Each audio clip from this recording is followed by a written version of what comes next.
Okay, so this is going to be game number 7 in the best of 9 of me versus Phoenix. As you can see, unfortunately the rec went out of sync, so I'm kind of having to look at Bowser's perspective from the game he streamed when he streamed it. Still thought it was better than not uploading at all. So I'm just gonna put my cam above his and yeah, have the sound very low, so yeah, you don't basically hear two voices. It's not ideal, but I think it's the best we can do for this one. Um, so yeah, it's my France against Phoenix's Haude. It's my counter pick. Played this matchup with Hazard quite a bit, and I'm feeling pretty comfortable as France here in general.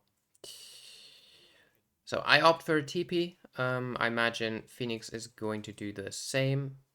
This map typically known to have a lot of small treasures, so it's usually easy to get slightly improved A-jobs or early TPs and whatnot. So I always like to use my native scout. You can see him on the mini-map over here to scout ahead of my explorer, try to find the treasures that my explorer could be going for next as fast as possible. In this case, I think there were actually a lot of food treasures, so it made sense for a 12-10. Phoenix finds wood, like I said, has an early TP coming here. Well, maybe not early because he has to walk, but his vills have to chop less, which is obviously a benefit. He can age a bit sooner.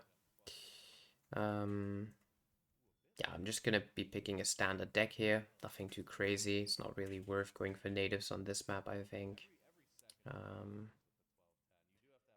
Yeah, next food treasure. Yeah, there's a lot of good stuff around, but for now, the most important is just that I can pull trick myself around and get as many small treasures that help me to age faster. So that is the next food one. Um, he actually is somewhat around, I guess. I mean, he's gonna find a food treasure too. Era usually opting to age with 14 vills if they can, which I think on this map should be doable, possible. Um, especially if you had wood for the TP and now food. So I'm aging at 213, which is a pretty good 1210. Um, very reasonable. Chopping for market in transition, chopping for the market upgrades, just the usual stuff, really. So Aero, as you can see, is able to get a little bit of a Pokemon army going in this game as well. On this map. So that's always good to see as well.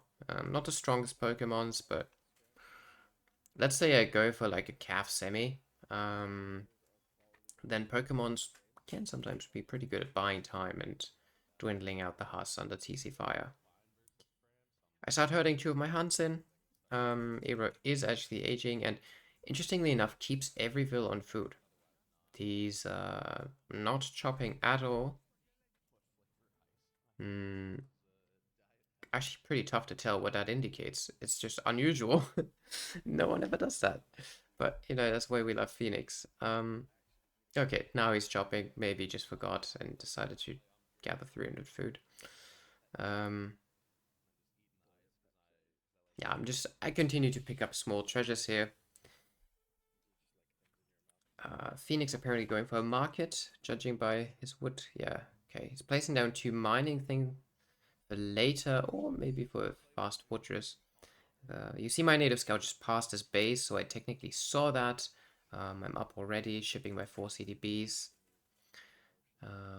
Getting my steel traps in. And, well, at least I should. Where are my steel traps? Okay, there they come. So the idea is, I'm not building my building yet because I'm not sure what he's gonna do. And you see I now place down a second TP. Um, because I've seen that his Warheart still isn't out, and now my native scout is looking at it. You can see stealth, he checks where it's going. I want to see if it's forward or in base, and I see that he's placing it in base. So I feel comfortable just going for the fast fortress. because I'm expecting him to somewhat do the same. Okay, he's probably going to fast fortress himself. May as well. May as well do that too then. Mine is faster, a bit stronger, so. But now you can see that he's actually opting to train Tomahawks. He's getting the big button, he's training another one, and what does he ship next here?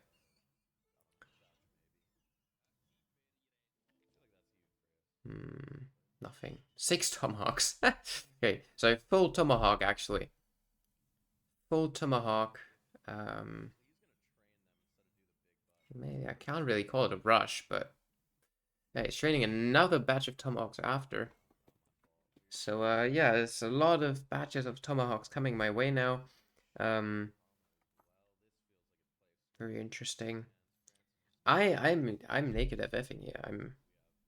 I have the coin ready. I have the coin on the floor. I just need a little bit of extra food, and no unit has hit my base just yet.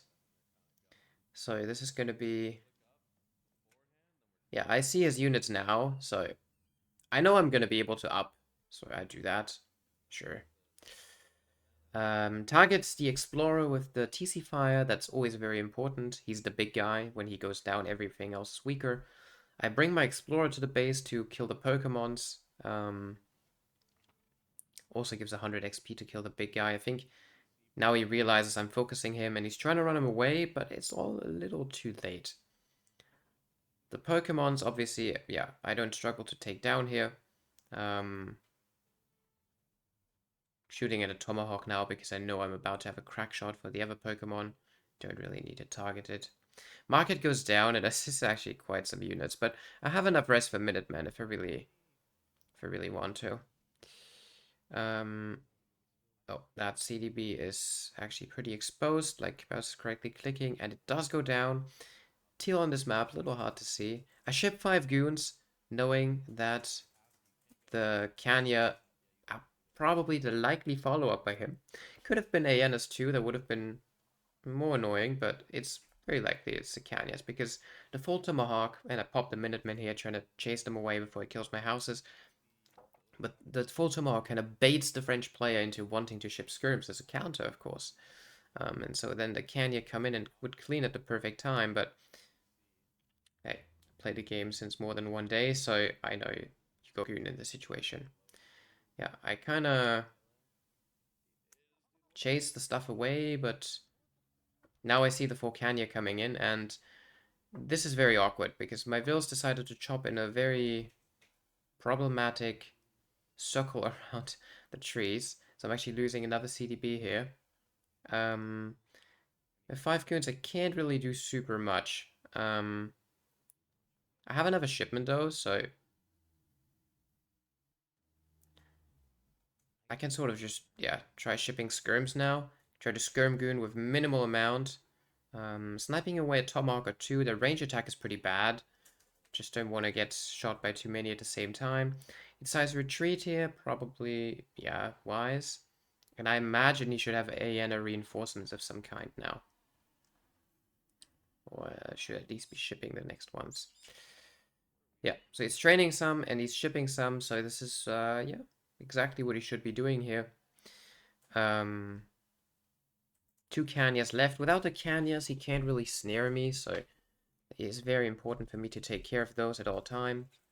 And I don't have a military building yet. I think I might be building it now. Well, at least I should be close to. Yeah, there it goes. My stable. Yeah, I see the Tomahawks approaching, and this is honestly a lot of Tomahawks. So I start kiting with my skirms here. TC firing the Explorer again. It just needs to go down. I think I actually cleaned a Kanya. Yeah, with my goons. And a lot of Tomahawks go down to those skirmishes. I just keep on kiting, keep on kiting. Yeah. Just gotta make sure this stuff goes down. Gotta be very efficient. I ship 7 skirm now. You know, the hyenas are obviously gonna be a little more annoying to deal with here. Because, 1, they're pretty fast. 2, none of my units really counter them. So I just have to keep kiting in essence here. Pole tricking my skirms now, making sure I can sort of run away. Um, yeah, busy kiting. And he's trying to catch me, of course, which, yeah, is clever. Um,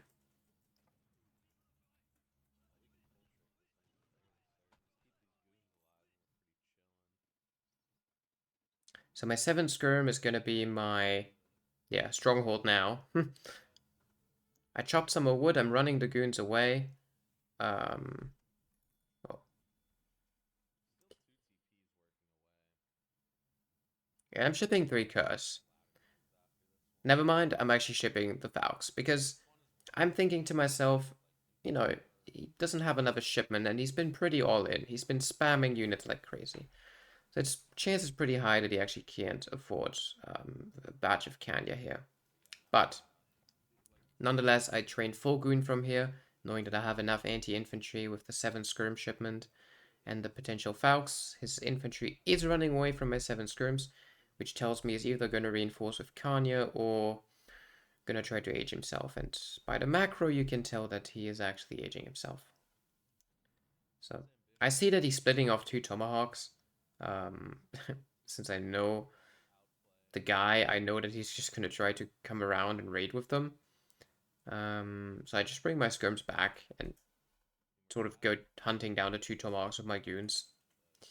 I know they've got to be somewhere around here. I've played the guy enough times. And yeah, so I find him, pull back the low HP goons, and kill those 2. Era now fast aging. I'm sort of a little bit hesitant to go forward just because I want to get that extra goon batch out. But on the other hand, I obviously see the score, and so I kind of know that he can't really have that much. I'm ahead of TP. I have Falconets, which is usually the best unit against Aero in general. 7 goons might actually be enough to one-shot a Kanya now, so we're getting to territory where I can go forward. Hero didn't really get many market upgrades, has a very exposed fireplace, he's getting back his explorer, which is important, has an exposed house, and exposed hunting, exposed everything. So he fast aged, I see that he's up now, yeah, he's building a stable, of course, needs musket riders now, is starting to ship and train skirms. Maybe goons would have been smarter here to ship just because I have Falks out. He's training goons, yeah. So I kill that house for free, and as you can tell, that completely fucks him up. He's completely housed right now, which is why I'm not a fan of exposed houses with Era. So yeah, he brings his vills away, of course, doesn't want to get raided there, but kind of forgets the vills in the fire pit. So I kill 1, I just saw 10 XP come up there. I kill 2, I kill 3. That really hurts. 4 vills dead. 4 vills dead for him. I have 3 curs on the field now. You can see them passing my explorer on the minimap down here. I'm thinking that this is going to obviously be the main attraction, so the curs should be able to raid. I see that he isn't hunting on the top anywhere, so he must be hunting down at the bottom, and I want to catch him with that. His stable goes down, which is so big because he needs musket riders to fight the falconets, but now he can't get them out. Yeah, not good for him. My explorer goes down, but it also shows where his units are. And as you can see, my curs now find his vills. So I'm kind of chilling with my army. I know he's probably going to go for it. 1 musket rider. Oh, so many vills. 2 vills go down. 3 vills, 4 vills, 5 vills. Yeah, 5 vills, and I run the last cur. And he taps out. He resigns, which, yeah, I think is logical at this point in time. He's like 100 score. He's down a lot of eco, he's down the military, doesn't have any way to come back here. And yeah, that actually also concludes the series. This is the 5-2. The best of 9 is over. And this was a lot of gameplay, so we didn't actually pursue this and try to play the last games as well. I hope you enjoyed the series. I personally always do like show matches and tournament matches and whatnot, so perhaps I'll be more in the future. Yeah, GG's.